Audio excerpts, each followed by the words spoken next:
Before a canvas is wrapped, we need to check that it is signed on the front, numbered on the back if it is a print, wired or has picture hangers, and is priced. Also, if it has been shuffled around in the studio, we may need to check that the edges are touched up, and if it's an original painting, we need to make sure that it's been full photographed and pano photographed, and that the pano photograph is processed and acceptable. Canvases should not be wrapped for at least 24 hours after varnishing. If a canvas has been sitting on the floor, it will need to be cleaned with a cloth before wrapping. If it is coming straight out of the drying rack, it should be fine to be bagged without cleaning. Use this 2 mil clear plastic sheeting. The general size of the plastic sheeting that we buy is 9 by 12 foot. Try to calculate how to get multiple canvases wrapped out of the same piece. For instance, if we cut this piece of sheeting in half, we'll end up with 2 6 by 9 foot pieces. That is enough to do 2 pieces that are 4 feet tall and 5.5 feet wide by the time we wrap the edges. So let's cut this sheet in half. Lay the plastic sheet out on a clean table and smooth it out.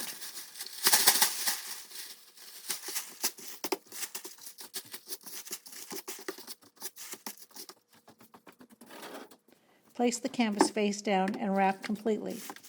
The opening seam should be close to the top on the back, and the top flap should overlap the bottom flap so dust doesn't get in.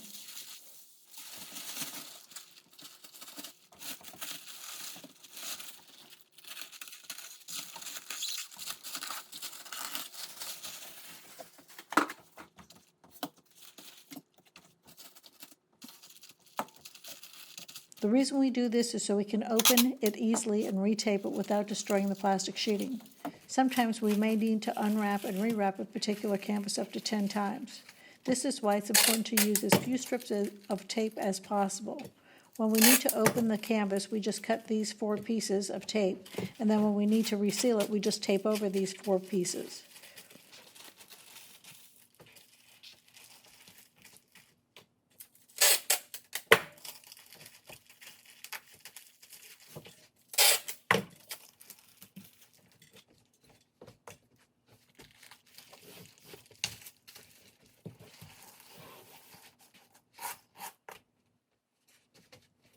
Try to use the cheaper tape as it has less tendency to rip the plastic.